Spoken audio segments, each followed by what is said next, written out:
2 Kings chapter 20. In those days Hezekiah was sick and dying. Isaiah the prophet, the son of Amoz, came to him and said to him, Yahweh says, set your house in order, for you will die, and not live. Then he turned his face to the wall and prayed to Yahweh, saying, Remember now, Yahweh, I beg you, how I have walked before you in truth and with a perfect heart, and have done that which is good in your sight. And Hezekiah wept bitterly. Before Isaiah had gone out into the middle part of the city, Yahweh's word came to him, saying, Turn back and tell Hezekiah the prince of my people, Yahweh, the God of David your father, says, I have heard your prayer. I have seen your tears. Behold, I will heal you. On the third day you will go up to Yahweh's house. I will add to your days 15 years. I will deliver you and this city out of the hand of the king of Assyria.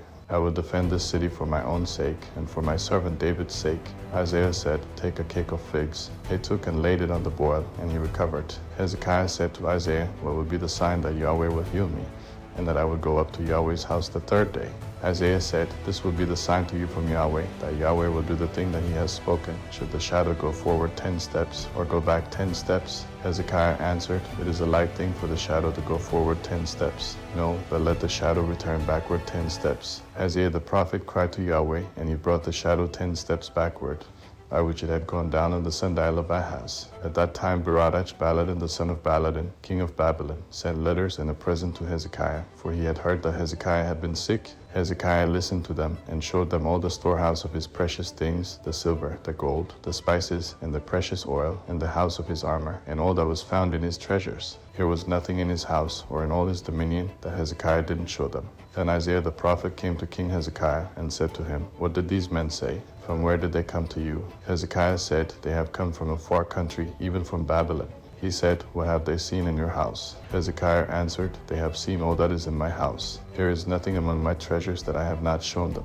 Isaiah said to Hezekiah, Hear Yahweh's word. Behold, the days come that all that is in your house, and that which your fathers have laid up in store to this day, will be carried to Babylon. Nothing will be left, says Yahweh.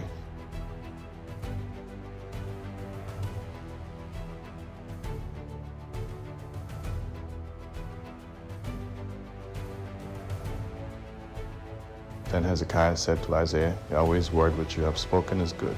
He said, Moreover, isn't it so, that peace and truth will be in my days? Now the rest of the acts of Hezekiah, and all his might, and how he made the pool, and the conduit, and brought water into the city, aren't they written in the book of the Chronicles of the kings of Judah? Hezekiah slept with his fathers, and Manasseh his son reigned in his place.